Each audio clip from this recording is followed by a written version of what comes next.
February 12ರಂದು Bharat bandh ದೇಶಾದ್ಯಂತ ಪ್ರತಿಭಟನೆಗೆ ಸಿದ್ಧತೆ. ಹೌದು, ಅಮೆರಿಕ ಮತ್ತು ಭಾರತದ ನಡುವಿನ ವ್ಯಾಪಾರ ಒಪ್ಪಂದದಿಂದಾಗಿ ಪ್ರಮುಖ ವಸ್ತುಗಳು ಮತ್ತು ಸೇವೆಗಳ ಮೇಲಿನ ಸುಂಕಗಳು ಕಡಿಮೆಯಾಗಲಿವೆ.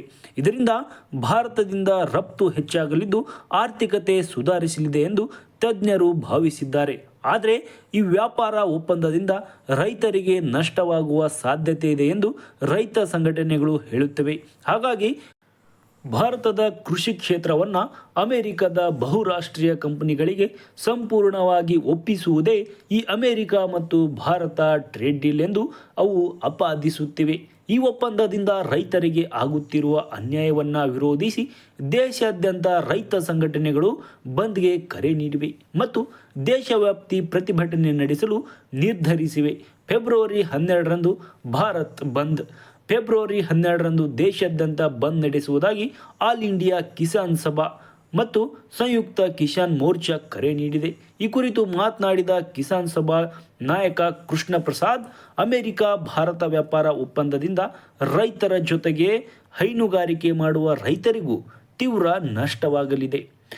ಒಣಗಿದ ಡಿಸ್ಟಿಲರ್ ಧಾನ್ಯಗಳು, ಪಶುಗ್ರಾಹಕ್ಕಾಗಿ ಕೆಂಪು ಜೋಳ ಮತ್ತು ಸೋಯಾಬೀನ್ ಎಣ್ಣೆಯಂತಹ ವಸ್ತುಗಳಿಗೆ ಭಾರತ ಮಾರುಕಟ್ಟೆಯನ್ನು ಮುಕ್ತಗೊಳಿಸುವುದರಿಂದ ಕೃಷಿ ಮತ್ತು ಡೈರಿ ಉದ್ಯಮದ ಮೇಲೆ ಕೆಟ್ಟ ಪರಿಣಾಮ ಬೀರಲಿದೆ ಎಂದು ಅವರು ಸ್ಪಷ್ಟಪಡಿಸಿದ್ದಾರೆ. ಹಾಗಾಗಿ ಅಮೆರಿಕ ಮತ್ತು ಯುರೋಪಿಯನ್ ಯೂನಿಯನ್ ಜೊತೆಗಿನ ಭಾರತದ ಒಪ್ಪಂದಗಳು ದೇಶಕ್ಕೆ ಪ್ರಯೋಜನಕಾರಿಯಾಗಿಲ್ಲ. ಅವು ಕೇವಲ ಅವರ ಸ್ವಂತ ಆರ್ಥಿಕ ಹಿತಾಸಕ್ತಿಗಳಿಗಾಗಿ ನಡೆದಿದೆ ಎಂದು ಅವರು ವಿಮರ್ಶಿಸಿದ್ದಾರೆ. ಹಾಗಾಗಿ ಟ್ರಂಪ್ ಮತ್ತು ಮೋದಿ ಪ್ರಕೃತಿ ದಹನ ಅಂತ ಈ ತಿಂಗಳ 12ರಂದು ನಡೆಯುವ ಭಾರತ್ ಬಂದ್ ದೇಶವ್ಯಾಪಿ ಯಶಸ್ವಿಯಾಗಲಿದೆ ಎಂದು ರೈತ ನಾಯಕರು ಕೂಡ ತಿಳಿಸಿದ್ದಾರೆ. ರೈತರೆಲ್ಲರೂ ಈ ಬಂದ್ಗೆ ಪಾಲ್ಗೊಳ್ಳಬೇಕು ಎಂದು ಕರೆ ಕೂಡ ಅವರು ನೀಡಿದ್ದಾರೆ. ಹಾಗಾಗಿ ಇದರ ಭಾಗವಾಗಿ ದೇಶದ ಎಲ್ಲ ಭಾಗಗಳಲ್ಲಿ ಅಮೆರಿಕ ಅಧ್ಯಕ್ಷ ಡೊನಾಲ್ಡ್ ಟ್ರಂಪ್ ಮತ್ತು ಪ್ರಧಾನಿ ಮೋದಿ ಅವರ ಪ್ರತಿಕೃತಿ ದಹನ ಮಾಡಲಾಗುವುದು ಎಂದು ತಿಳಿಸಿರುವಂಥದ್ದು. ಇನ್ನು ಫೆಬ್ರವರಿ 2ರಂದು ಭಾರತ ಮತ್ತು ಅಮೆರಿಕ ನಡುವೆ ಈ ವ್ಯಾಪಾರ ಒಪ್ಪಂದ ನಡೆದಿತ್ತು. ಅದೇ ದಿನ ಟ್ರಂಪ್ ಮತ್ತು ಮೋದಿ ಸಾಮಾಜಿಕ ಜಾಲತಾಣದಲ್ಲಿ ಈ ಬಗ್ಗೆ ಘೋಷಿಸಿದ್ದರು. ಮೋದಿ ಅವರೊಂದಿಗೆ ಮಾತನಾಡಿದ್ದು ಹೆಮ್ಮೆಯ ವಿಷಯ. ಅವರು ತಮ್ಮ ಆತ್ಮೀಯ ಸ್ನೇಹಿತರಲ್ಲಿ ಒಬ್ಬರು ಎಂದು ಟ್ರಂಪ್ ಹೇಳಿದರು. ಆದರೆ ರಷ್ಯಾದಿಂದ ತೈಲ ಖರೀದಿಸುವುದನ್ನು ಕೂಡ ಇಲ್ಲಿ ನಿಲ್ಲಿಸಿ ಅಮೆರಿಕ ಅಥವಾ ವೆನಿಜುವೆಲಾದಿಂದ ಹೆಚ್ಚಿನ ತೈಲ ಖರೀದಿಸಲು ಮೋದಿ ಒಪ್ಪಿಕೊಂಡಿರುವಂಥದ್ದು ಎಂದು ಟ್ರಂಪ್ ಬಹಿರಂಗವಾಗಿ ಹೇಳಿದ್ದರು. ಹಾಗಾಗಿ ಫೆಬ್ರವರಿ 12 ಬಂದ್ಗೆ ಕರೆ ನೀಡಿರುವಂಥದ್ದು. ಇನ್ನು ಫೆಬ್ರವರಿ 2, 2026ರಂದು ಭಾರತ ಮತ್ತು ಅಮೆರಿಕ ಏನು ಮಧ್ಯಂತರ ಒಪ್ಪಂದ ಏನೋ ಮಾಡಿಕೊಳ್ತು ಮತ್ತು ಸಹಿ ಹಾಕ್ತು. ಅಮೆರಿಕವು ಭಾರತೀಯ ಸರಕುಗಳ ಮೇಲಿನ ಸುಂಕವನ್ನು ಶೇಕಡ 50ರಿಂದ ಶೇಕಡ 18ಕ್ಕೆ ಇಳಿಸಿದೆ. ಸೋಯಾಬೀನ್ ಎಣ್ಣೆ, ಕೆಂಪು ಜೋಳ ಮತ್ತು ಪ್ರಾಣಿಗಳ ಆಹಾರವಾಗಿ ಬಳಸುವ DDGS ಆಮದಿನಿಂದ ಸ್ಥಳೀಯ ಬೆಲೆಗಳು ಕುಸಿಯಬಹುದು ಎಂಬುದು ರೈತರ ಭಯ. ಪಿಯೂಷ್ ಗೋಯಲ್ ಅವರು ಹಾಲು, ಎಣ್ಣೆ, ತುಪ್ಪದಂತಹ ಡೈರಿ ಉತ್ಪನ್ನಗಳು ಮತ್ತು ಗೋಧಿ, ಅಕ್ಕಿಯಂತಹ ಪ್ರಮುಖ ಬೆಳೆಗಳಿಗೆ ಒಪ್ಪಂದದಲ್ಲಿ ರಕ್ಷಣೆ ನೀಡಲಾಗಿದೆ ಎಂದು ತಿಳಿಸಿದರು.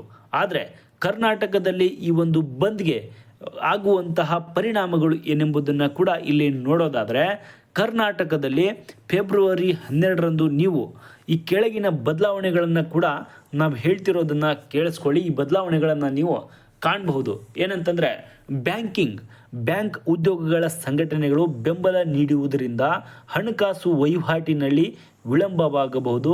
ಹಾಗಾಗಿ ಈಗಲೇ ಎಚ್ಚರಿಕೆಯನ್ನು ಆ ಸಂಸ್ಥೆಗಳು ನೀಡಿರುವಂಥದ್ದು. ಇನ್ನು ಸಾರಿಗೆ, KSRTC ಮತ್ತು BMTC ಕಾರ್ಮಿಕ ಸಂಘಟನೆಗಳು ಕೂಡ ಇದಕ್ಕೆ ಬೆಂಬಲವನ್ನು ಸೂಚಿಸಿರುವುದರಿಂದ ಈ ಬಗ್ಗೆ ಇನ್ನೂ ಅಧಿಕೃತವಾಗಿ ನಿರ್ಧಾರ ಪ್ರಕಟಿಸಿಲ್ಲವಾದರೂ ಹಲವು ಕಡೆ ಬಸ್ ಸಂಚಾರದಲ್ಲಿ ವ್ಯತ್ಯಯವಾಗುವಂತಹ ಸಾಧ್ಯತೆ ಕೂಡ ಇರುವಂಥದ್ದು.